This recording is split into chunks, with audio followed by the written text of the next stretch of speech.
Hey guys, Jared here, and today I'm going to tell you how I saved over $500 on my new PC. As you may know, I've been looking at Threadripper hardware recently for my new computer. I'm currently using a computer that's almost 7 years old now, and it's pretty bad. It's slowing me down quite a lot, and I've been looking at Threadripper as the solution, as it's got a lot of CPU cores for a fairly good price. The problem that I've been having with this though, is that a lot of the components I need for a Threadripper build are fairly expensive here in Australia. Now this is for quite a few reasons. In Australia, we have a tax known as the GST, or Goods and Services Tax. Essentially, this is a 10% tax on top of any good or service sold. So for example, if I wanted to buy a $500 graphics card, you would put 10% on top of that, and it would sell for about $550. In addition to GST, there still seems to be an additional charge on a lot of the hardware sold here. So for example, the motherboard that I'm looking at buying is 879 Australian dollars if I were to buy it from a shop here in Australia. However, if I look on Newegg for the exact same model of motherboard, it's 690 Australian dollars. Now of course that's before shipping. The shipping is actually an additional $60 on top of that. But still, even so, $690 plus $60 is $750 Australian. So I'm still looking at a massive saving there on that motherboard, and that's just one piece of hardware. So even if we were adding the 10% GST that items in Australia are subject to that $69 motherboard, it's still nowhere near $879, which is the price I'd be paying from an Australian shop. So I can only assume that perhaps the Australian retailers want to take more money, or maybe they're just charged more for the parts. I'm not exactly sure, but either way, it definitely costs a lot more money here.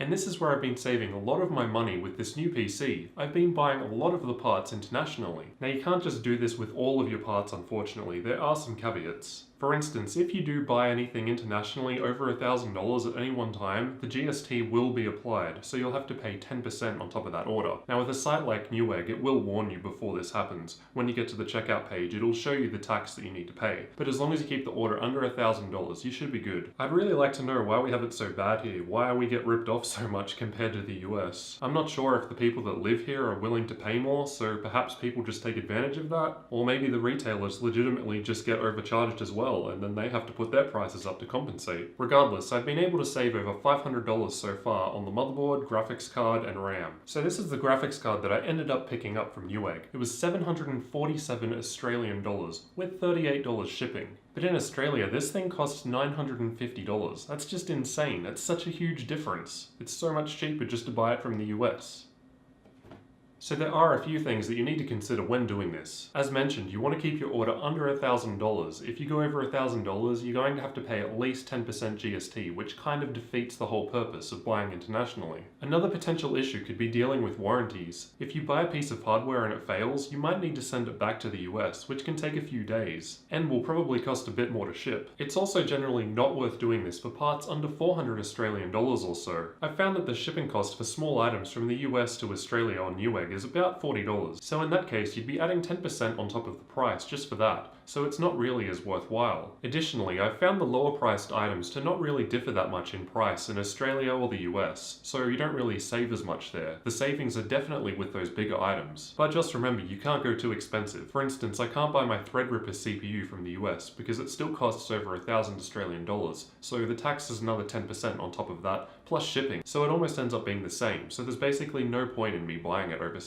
Another thing to consider is that the GST laws might actually be changing next year, so this method might not be around forever. From what I've read online, it sounds like they might start charging GST on all items, not just those over $1,000 in an order. So I guess get your parts while you can. So I've bought a few parts from Newegg so far, and I haven't had any problems. It takes about 4 to 5 business days for them to ship from the US to Australia, which isn't too bad. The delivery prices varied anywhere between $40 to $70, depends on the parts and how heavy they are. Despite this, there are definitely still savings to be had, so it's worth checking. So I don't think it really takes that much extra time compared to buying from within Australia. On most of my orders from Newegg, I could add another $3 to $8 to get express shipping, which would speed it up by a couple of days. So that's basically how you can save potentially hundreds of dollars on your new PC. I've done this for my RAM, graphics card, and motherboard, and I've saved over 500 Australian dollars so far compared to buying from shops within Australia. And that's after spending more than $100 on shipping from the US to Australia. It's just worthwhile. I did have to buy all 3 of those items in separate orders to keep the price under $1,000 per order to not get the 10%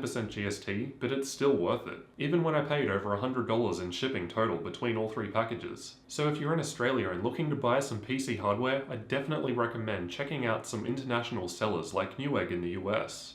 Just remember these tips and you should be able to save quite a bit of money. Now I'd be interested in hearing your tips down in the comments of this video, so make sure you let me know, and let us know how much money you've saved doing this. Thanks for watching, and don't forget to subscribe for future tech videos like this one.